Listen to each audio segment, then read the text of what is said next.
Study anchors के video concept series में आपका स्वागत है। इस वीडियो के बाद अगर आपके पास कोई सवाल रह जाता है तो आप उसे studyanchorsonline.com पर जाकर पूछ सकते हैं। अगर आप इस पाठ से जुड़े अपने ज्ञान को जांचना चाहते हैं तो studyanchortest.com पर जाकर टेस्ट दे सकते हैं।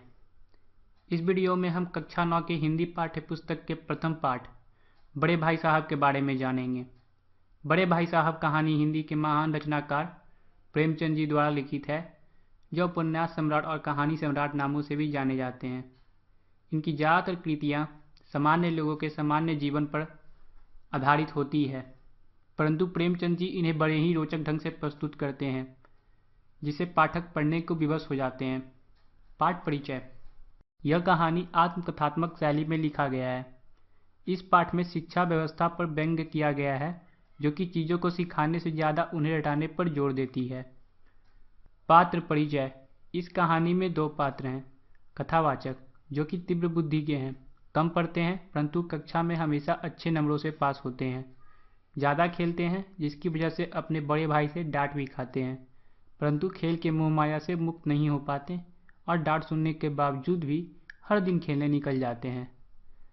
वहीं दूसरी और कथावाचक के बड़े भाई हैं, जो कि अध्ययनशील हैं, दिन रात किताबें खोलकर पढ़ते रहते हैं। ना पढ़ने वाले अपने छोटे भाई को भी पढ़ने को कहते हैं और ऐसा न करने पर डांटा करते हैं। लेखक के बड़े भाई उनसे उम्र में 5 साल बड़े थे, परंतु कक्षा अनुसार केवल 3 कक्षा आगे। ऐसा नहीं है कि उनके बड़े भाई ने पढ़ाई बाद में शुरू की थी, वह अपनी बुनियाद मजबूत करने के लिए एक कक्षा में 2-3 साल लगाते थे। लेखक की उम्र 9 साल थी और उनके बड़े भाई 14 साल के थे। बड़े होने के कारण उन्हें अपने छोटे भाई के ध्यान रखने का जन्मसिद्ध अधिकार था, जो कि वह बखूबी निभाते थे।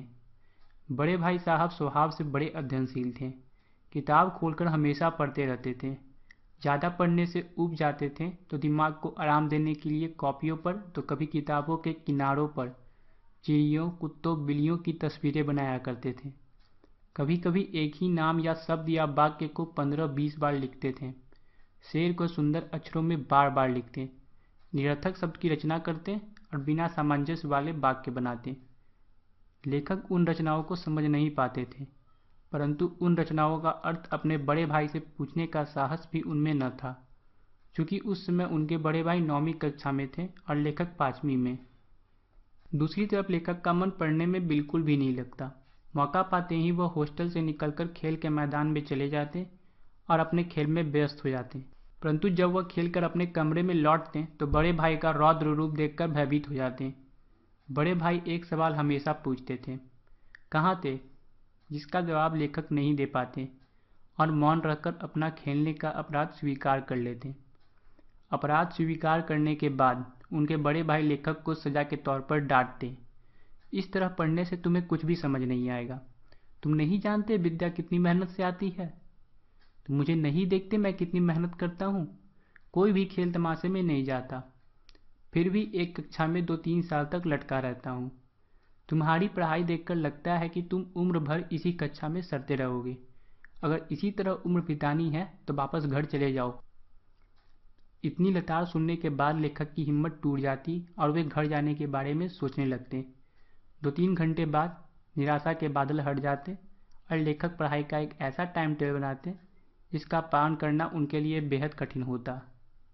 पहले दिन से ही टाइम टेबल का पालन करने में खुद को असमर्थ पाते। खेल के मैदान की हरियाली उन्हें वापस खेलकूद में शामिल कर लेती। बड़े भाई की फटकार भी खेलकूद के मुंह के सामने व्यर्थ थी। सालाना इम्तिहान हुआ, भाई साहब फेल हो गए और लेखक अपनी कक्षा में प्रथम आए। लेखक का मन किया कि वह अपने बड़े भाई को बुरा भला सुनाए, पूछें कहाँ गई आपकी घोर तपस्या।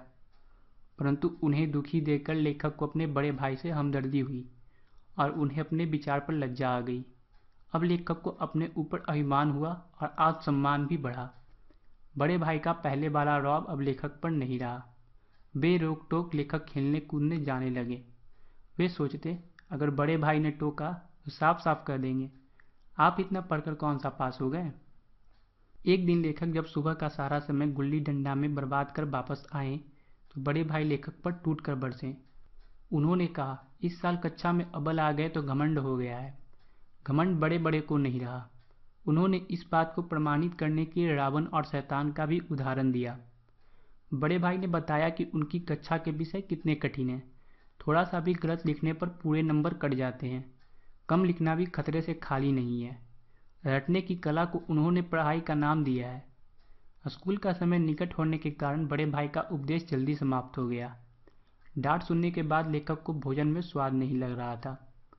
उन्होंने सोचा प्रथम आने पर तिरस्कार झेलना पड़ा, अगर फेल होता तो शायद प्राण ले लिए जाते। हालांकि इतना होने के बाद भी लेखक की पढ़ाई में अरुचि बनी रही और खेल कूद में रुचि बनी रही। सालाना परीक्षा फिर हुई, लेखक फिर प्रथम आए और बड़े भाई साहब फिर फेल हो गए। लेखक को इस बात पर आश्चर्य हुआ, क्योंकि बड़े भाई ने बहुत परिश्रम किया था। नतीजा सुनने के बाद बड़े भाई रो पड़े और साथ में लेखक भी रोने लगे। लेखक को अपने पास होने की खुशी आधी हो गई।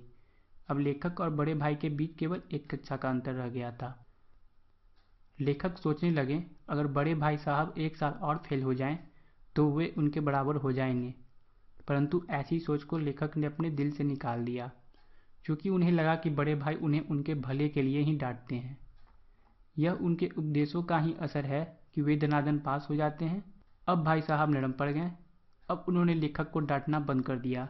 लेखक को लगने लगा कि उनकी किस्मत अच्छी है, इसलिए वह पढ़े या न पढ़े वे पास हो जाएंगे।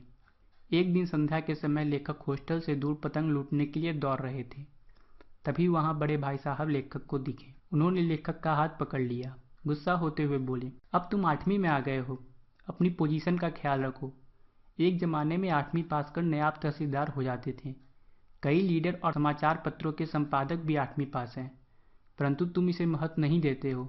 भले ही तुम मेरे से ऊंची कक्षा में चले जाओ, परंतु फिर भी उम्र का फासला ज़्यादा होने के कारण मेरे पास जीवन का ज़्यादा तजुर्बा रहेगा। बड़े भाई ने लेखक को दादा और अम्मा का उदाहरण देते हुए कहा कि भले ही वह हम लोग से कम पढ़े लिखे हैं, परंतु उनका जीवन के मामले में हमारे से ज़्यादा ज्ञान है।